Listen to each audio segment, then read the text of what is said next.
Praise the Lord. सभी विश्वासी भाई बहनों को प्रभु यीशु मसीह में जय मसीह की। बाइबल शिक्षा चैनल पर आप सभी का स्वागत है। हमारे इस चैनल को देखने के लिए चैनल को सब्सक्राइब करें और बेल आइकन के ऑल बटन को ज़रूर दबाएं, तभी आपको हमारी आने वाली हर वीडियो का नोटिफिकेशन मिलता रहेगा।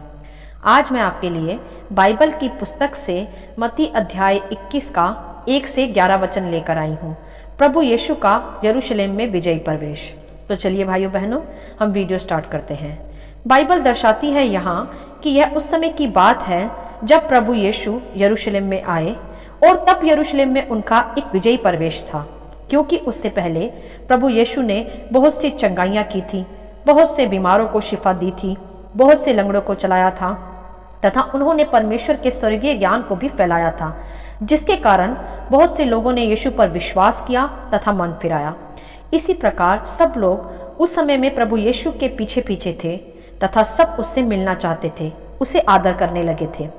तब भी जब प्रभु यरूशलेम के निकट पहुंचे और जैतून पहाड़ पर बैतफगे के पास आए, तो प्रभु यीशु ने 2 चेलों को यह कहकर भेजा कि सामने के गांव में जाओ और वहां पहुंचते ही एक गदही बंधी होगी और उसके साथ बच्चा तुम्हें मिलेगा, उसे खोलकर मेरे पास ले आओ। और प्रभु ने कहा कि यदि तुमसे कोई कुछ कहे तो कहना कि प्रभु को इनका प्रयोजन है, अर्थात प्रभु को इनकी जरूरत है। तब चेले तुरंत उन्हें वहां से चल दिए उसकी आज्ञा को सुनकर। ऐसा इसलिए हुआ कि जो वचन भविष्यवक्ता के द्वारा कहा गया था वह पूरा हो जाए कि सियोन की बेटी से कहो, देख तेरा राजा तेरे पास आता है, वह नम्र है और गधे पर बैठा है, वरन लादू के बच्चे पर। यह सत्य है भाइयों बहनों कि प्रभु यीशु के आने से पहले भविष्यवक्ताओं ने ऐसी भविष्यवाणियां की थी कि वह गधे पर आएगा। और यह भी सत्य है कि यरूशलेम में कि जो जो भविष्यवाणियां प्रभु यीशु के आने से पहले उनके विषय की गई थी भविष्यवक्ताओं के द्वारा, उनका पूरा होना भी आवश्यक था, क्योंकि वह यहोवा परमेश्वर की ओर से भविष्यवक्ताओं पर रिवील की जाती थी। और परमेश्वर का तो एक एक वचन सत्य है ही। इसीलिए उस समय की यह भविष्यवाणी भी पूरी हुई जिसमें प्रभु ने गधी की बच्चे को मंगवाया था उस पर बैठने के लिए। तब यह आज्ञा पाकर जब प्रभु के चेलों ने वैसा ही किया, तब वह गधी के बच्चे को वहां ले आए और फिर प्रभु यीशु उस गधे के बच्चे पर सवार हुए। तब बहुत से लोगों ने प्रभु के यरूशलेम में स्वागत के लिए अपने कपड़े बिछाए और खजूर के पेड़ों की डालियां मार्ग में बिछाई। और जो भीड़ प्रभु के आसपास चल रही थी वह कहती रही कि दाऊद की संतान होशाना, अर्थात धन्य है वह जो प्रभु परमेश्वर के नाम से आता है। इस प्रकार प्रभु का वहां स्वागत किया गया। और जब प्रभु यीशु ने इस तरह यरूशलेम में प्रवेश किया तो सारे नगर में हलचल मच गई कि यह तो गलील के नासरत का भविष्यवक्ता यीशु है। तब भी बहुत से लोग उसे भविष्यवक्ता ही समझते रहे थे भविष्यवाणियों के आधार पर नहीं जान पाए कि यही प्रभु यीशु उनके समस्त पापों को अपने ऊपर लेने और उन्हें अनंत जीवन देने आया है। हालेलुया। तो चलिए अब इस अध्याय में से हम कुछ बातों को सीखेंगे व समझेंगे कि क्यों प्रभु यीशु ने गधी के बच्चे पर सवारी करके यरूशलेम में प्रवेश किया। मेरे प्रियो, शायद आप जानते भी होंगे कि जानवरों में सबसे नीचे गधे को ही समझा जाता है और गधे पर ही ज़्यादातर बोझा भी लादा जाता है, उसका इस तरह से इस्तेमाल किया जाता है। तो यहाँ प्रभु ने उसी सबसे निर्बल जानवर का इस्तेमाल किया। एक तो इसीलिए कि कोई भी मनुष्य नहीं चाहेगा कि वह गधे की सवारी करे, सब चाहते हैं कि वह राजा की तरह घोड़े पर आए, जैसे दूल्हा भी अपनी दुल्हन को लेने घोड़े पर ही आता है, शान बान से। तो यह तो निर्धारित है कि घोड़े की सवारी शान की सवारी होती है, राजा महाराजाओं की तरह, परंतु गधे की सवारी शान की नहीं होती, उसे तुच्छ माना जाता है। फिर भी इसलिए प्रभु यीशु ने गधे का इस्तेमाल किया एक विजयी प्रवेश के लिए। और मैं ऐसा मानती हूँ कि गधा जानवरों में सबसे नम्र जानवर होता है और प्रभु भी नम्रता से प्रेम रखते हैं।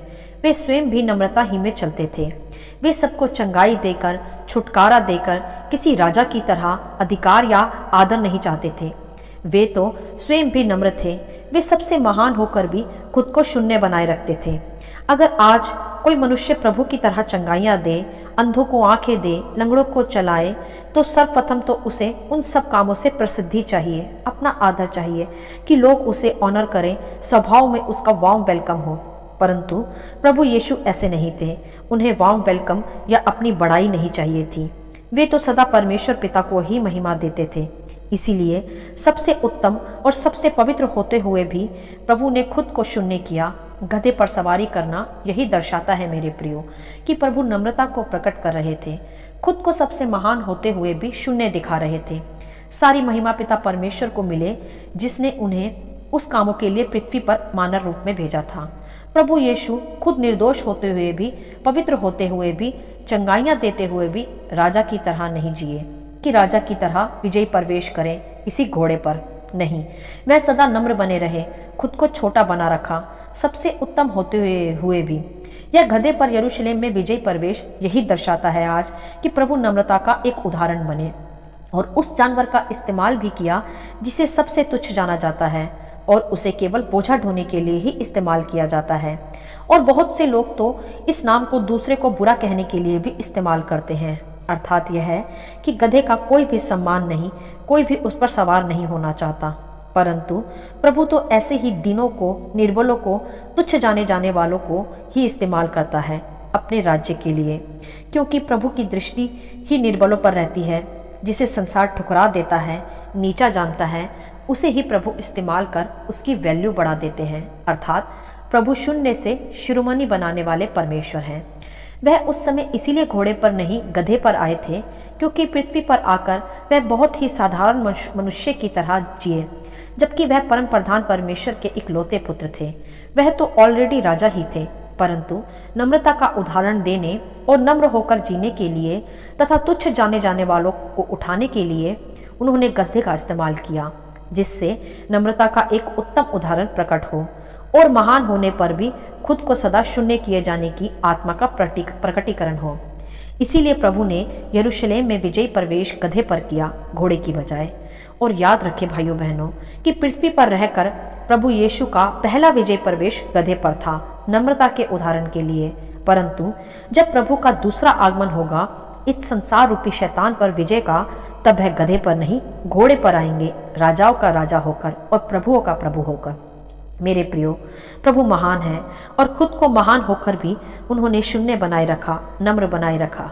तो हमें भी प्रभु यीशु की ही तरह नम्र तथा दयालु होना चाहिए। यह नहीं कि हमने कुछ बड़े बड़े काम कर दिए तो हम खुद को राजा की तरह समझने लगें और यह चाहें कि हमें लोग बहुत आदर करें और बहुत हमारा वार्म वेलकम करें। नहीं, यदि हम प्रभु के राज्य में कुछ भी चिन्ह चमत्कार करते भी हैं तो वह भी हमारी योग्यता नहीं, हमारे प्रभु का ही दिया हुआ वरदान है। तो हमें उस पर घमंड नहीं करना, वरन खुद को शून्य कर सारी महिमा प्रभु को देनी है और आत्मा में नम्र तथा दीन बने रहना है। तभी हम भी उस महान परमेश्वर की सच्ची प्रजा कहलाएंगे तथा फिर वह खुद ही हमें शून्य से शिरोमणि बनाएगा, जैसे प्रभु यीशु भी बलिदान के पश्चात जी उठकर पिता की दाहिनी ओर जा बैठे और शिरोमणि कहलाए। और ध्यान दे यहाँ एक और बात कि जिस दिन प्रभु यीशु ने यरूशलेम में विजय प्रवेश किया था वह रविवार का दिन था। इसीलिए आज उसी दिन को पाम संडे भी कहा जाता है, जिसे हम सब अपनी अपनी कलीसियाओं में मिलकर मनाते भी हैं। तो भाइयों बहनों, इस अध्याय से हमें यही सीख मिलती है कि हमें सदा खुद को शून्य बनाए रखना चाहिए, नम्रता और दीनता का उदाहरण होकर हमें खुद को प्रकट करना चाहिए। जैसे प्रभु यीशु ने राजा होकर भी एक विजयी प्रवेश गधे पर किया, यह जानते हुए कि वह राजाओं का राजा है। परमेश्वर ने, प्रभु यीशु ने उस घड़ी घमंड नहीं किया, क्योंकि वहां पर यरूशलेम में ऑलरेडी उनका वार्म वेलकम ही होने वाला था। वे चाहते तो घोड़े पर भी आ सकते थे, परंतु प्रभु ने गधे को चुना इस विजयी प्रवेश के लिए, नम्रता को दिखाया, दीनता को दिखाया। तो भाइयों बहनों, हमें भी कुछ भी बड़े से बड़े काम करके खुद को नम्र बनाए रखना है, खुद को दीन बनाए रखना है, प्रभु यीशु के बताए हुए इन्हीं मार्गों पर चलना है। यही कारण था प्रभु का यरूशलेम में विजय प्रवेश करना और गधे पर सवार होना। हालेलुया। आशा करती हूँ इन वचनों का संक्षिप्त विवरण आप सभी को समझ में आया होगा। परमेश्वर आपको अपनी पवित्र आत्मा की भरपूरी से सदा भरता रहे। यदि आप चाहते हैं कि दूसरे भी इन्हें सुनकर आशीष पाएं, तो आप दूसरों के साथ भी इसे बांट सकते हैं, क्योंकि हमारे प्रभु यीशु मसीह की यही इच्छा है। आमीन and God bless you all.